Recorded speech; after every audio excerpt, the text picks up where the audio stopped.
اعوذ باللہ من الشیطان الرجیم بسم اللہ الرحمن الرحیم الحمد للہ وسلام علی عبادہ الذین اصطفیٰ اما بعد فقد قال اللہ سبحانہ وتعالی فی کتابہ المجید بسم اللہ الرحمن الرحیم الرحمن علم القرآن خلق الانسان علمہ البیان۔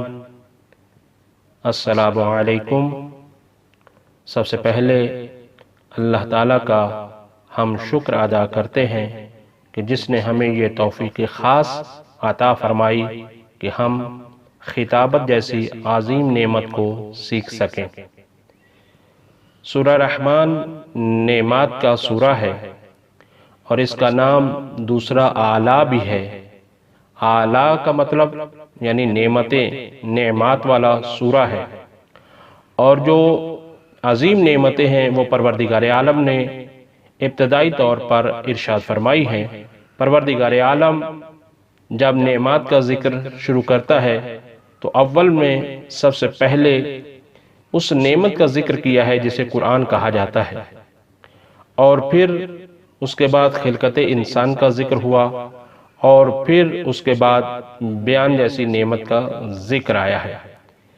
یعنی دو عظیم ترین تعلیمات کے درمیان اللہ تعالیٰ نے خلقت انسان کا ذکر فرمایا ہے۔ پہلی تعلیم علم القرآن، درمیان میں خلق الانسان، اور اس کے بعد دوسری تعلیم علمہ البیان۔ عزیزان گرامی، اہل بیت کے مشہور خطبات، اہم ترین خطبات کتابوں کے اندر درج ہے، جیسا کہ پیغمبر اکرم صلی اللہ علیہ وسلم کا خطبہ غدیریہ، اسی طرح سے حضرت فاطمہ الزہرا سلام اللہ علیہا کا خطبہ فداکیہ، اسی طرح سے حضرت علی علیہ السلام کے وہ خطبات کہ جو انہوں نے مختلف مقامات پر ارشاد فرمائے، جو کہ نہج البلاغہ کے اندر درج ہیں۔ اور کیونکہ حضرت علی علیہ السلام کی شخصیت خطبات کے اعتبار سے صاحب منبر سلونی قبلًا تفقدونی بھی کہلاتے ہیں، تو یہ خطبات کی وجہ سے کہ جو انہوں نے ارشاد فرمائے۔ اور پھر اسی طرح سے امام حسن علیہ السلام کے بھی خطبات موجود ہیں کہ جو حضرت علی علیہ السلام کی شہادت کے بعد انہوں نے ارشاد فرمائے، اور امام حسین علیہ السلام کے وہ خطبات جو انہوں نے جب مدینے سے مکہ کی طرف جا رہے تھے، اور مکہ میں جانے کے بعد پھر وہاں پہ خطبات، اور پھر جب کربلا کی سرزمین پر پہنچے تو پھر وہاں خطبات، اور بالآخر آخری خطبہ بھی ارشاد فرمایا۔ اور اسی طرح سے امام سجاد علیہ السلام کا وہ مشہور و معروف خطبہ جو یزید ملعون کے دربار میں آپ نے ارشاد فرمایا، اور حضرت زینب سلام اللہ علیہا اور حضرت ام کلثوم کے وہ خطبات بھی موجود ہیں کہ جو کوفہ اور شام کے دربار میں آپ نے وہاں پر بیان فرمائے۔ بس سیرت اہل بیت میں خواتین کے خطبات بھی موجود ہیں۔ عزیزان گرامی، اس کی اہمیت سے کسی کو انکار نہیں ہے۔ بڑے بڑے انقلاب خطابت کے ذریعے آئے ہیں۔ بس خطابت وہ عظیم جوہر ہے جو قوموں کی تقدیر بدل دیتی ہے۔ خطابت میں تین چیزیں بہت اہم ہیں۔ پہلی شخصیت، یعنی شخصیت ناطق خطیب، اور اس کی قدر و منزلت کے افکار عمومی ہیں۔ جس قدر اس کی شخصیت محبوب تر ہوگی، اس طرح لوگ اس کو توجہ سے سنیں گے اور اس کی بات کا اثر لیں گے۔ دوسرا موضوع، ٹاپک، میٹر، یہ گفتگو اور بیان کا ایک خاص حصہ ہوا کرتا ہے۔ ہر قدر موضوع لوگوں کی ضرورت کے مطابق ہوگا، لوگ اس کو توجہ سے سنیں گے۔ اب یہ تشخیص دینا خطیب کی اپنی ذمہ داری ہے۔ اگر موضوع جالب اور ضرورت کا نہیں ہوگا تو لوگ توجہ سے نہیں سنیں گے۔ جیسے میں خود کھیل کی خبریں ہی نہیں سنتا، جبکہ وہ بھی خبروں ہی کا حصہ سمجھا جاتا ہے، کیوں نہ وہ میری ضرورت ہے اور نہ ہی میرا ذوق ہے۔ تیسری چیز خطابت کے لیے جو ضروری ہے، اہم ہے، وہ ہے ہنر مندی، یعنی فن خطابت، کیفیت القائے کلام اور وہ شکل گفتگو۔ اصل میں یہی ہمارا موضوع گفتگو ہے اور اسی پر ہم اپنا سلسلہ دروس لے کر آگے چلیں گے۔ عزیزان گرامی، فضلاء، علماء اور طلاب کی خدمت میں اور خواہران گرامی کی خدمت میں یہ عرض ہے کہ مجلسیں پڑھنا پڑھانے کا نظام رائج فرمائیں۔ اگر ہر سال حوزہ علمیہ اور مدارس سے چند ہی افراد خطابت کے فن سے آراستہ ہو جائیں تو محرم میں اچھے خطیبوں کی جو شارٹیج ہو جاتی ہے وہ ختم ہو جائے گی اور ہم لوگ بھی اپنی شرعی ذمہ داری ادا کر سکیں گے۔ جب فضلاء، علماء عالمانہ لباس میں مجالس پڑھنے کے لیے ممبر پر بیٹھیں گے تو غیر مذاہب کے لوگوں کی نظروں میں باوقار ہو جائیں گے اور قوم کی بھی عزت بڑھے گی۔ عزیزان گرامی، کمال انسان کا فطری حق ہے۔ کمال تک پہنچنے کے لیے 3 چیزوں کا ہونا ضروری ہے۔ پہلی چیز، کمال تک پہنچنے کا شوق۔ دوسری چیز، کمال تک پہنچنے کی استعداد و صلاحیت۔ تیسری چیز، کمال تک پہنچنے کے لیے محنت۔ یہ 3 اہم ترین چیزیں ہیں کمال تک پہنچنے کے لیے۔ اب آئیے جو ہمارا موضوع گفتگو ہے اس پر خاص طور پر بات کرنا چاہتے ہیں۔ خطابت کسے کہا جاتا ہے؟ دیکھیے، خطابت علم پلس فن ہے۔ اکیلا علم بھی کافی نہیں ہے کہ اگر کوئی کتابیں پڑھ لے، عالم فاضل ہو جائے تو ضروری نہیں ہے کہ وہ خطیب بھی ہو، اور اسی طرح سے ممکن ہے کہ کوئی بول چال کا سلیقہ سیکھ لے اور اس کا فن سیکھ لے، لیکن اگر اس کے پاس علم نہیں ہے تو وہ بھی خطیب نہیں ہے۔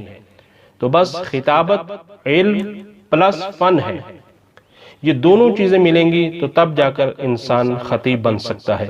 اب جن کے پاس علم ہے ان کو چاہیے کہ وہ فن سیکھیں، جن کے پاس فن ہے ان کو چاہیے کہ وہ علم سیکھیں۔ تو بس سادہ الفاظ میں آپ کی خدمت میں کچھ خطابت کی تعریفیں کرنا چاہتا ہوں۔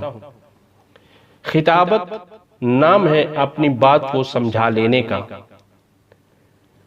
اور اسی طرح سے خطابت کہتے ہیں کہ جس کو عوام سمجھے اور خواص اعتراض نہ کریں۔ دیکھیے، یہ جملات بہت وضاحت چاہتے ہیں، لیکن میں آپ پر اعتماد کرتے ہوئے بالکل مختصر بیان کر رہا ہوں۔ بس یہ ہے کہ اب آئیے گفتگو کرتے ہیں اس حوالے سے کہ انشاءاللہ تعالی مکمل خطابت سکھائی جائے گی، اور جن لوگوں کو پہلے سے تقریر کرنا آتی ہے ان کا ٹائم ضائع نہیں کیا جائے گا، بلکہ جہاں تک ان کو خطابت آتی ہے وہیں سے آگے سلسلہ خطابت ان کو سکھایا جائے گا۔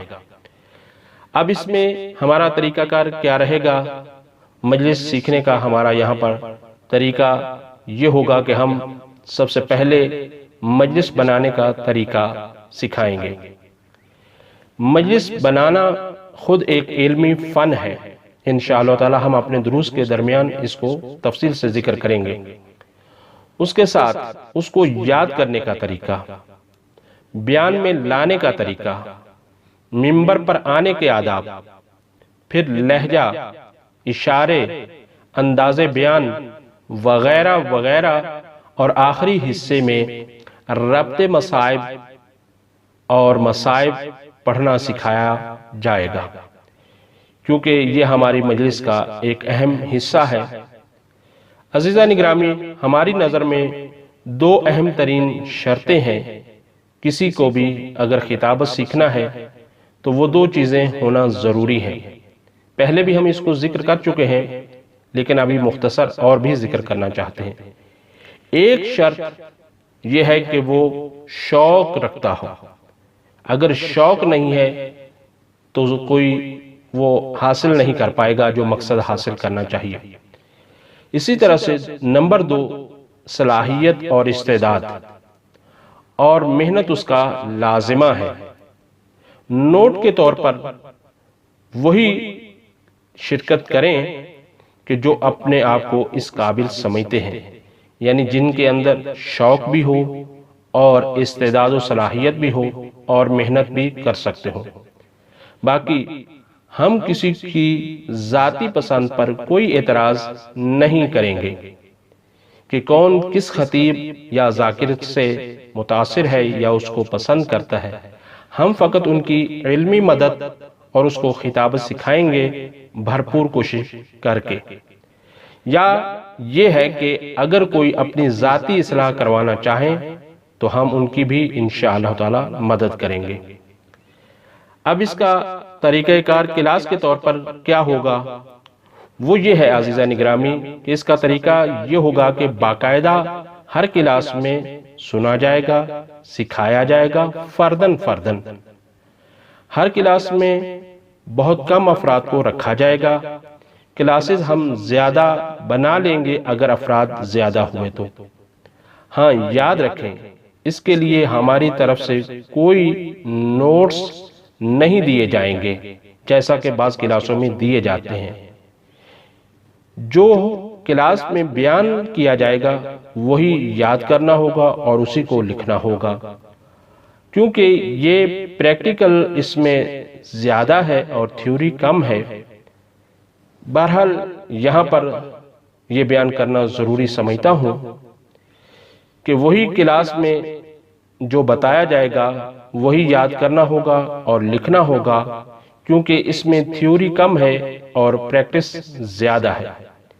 ایک بات یہ بھی کہ جو محنت سے سیکھیں گے ان کو آئندہ استاد کے طور پر رکھا جائے گا، کیونکہ میں اکیلا کافی نہیں ہو سکتا، اور آپ جب محنت کریں گے تو انشاءاللہ تعالی کامیابی آپ کا مقدر ہوگی۔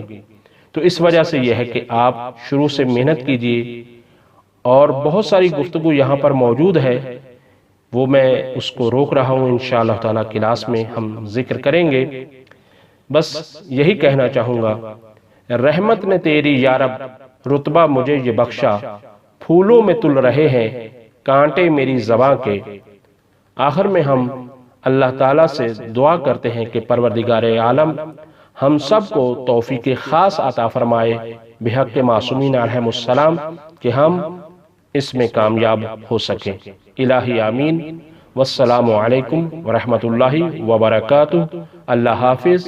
مولا ضامن سید جاوید نقوی قم المقدس۔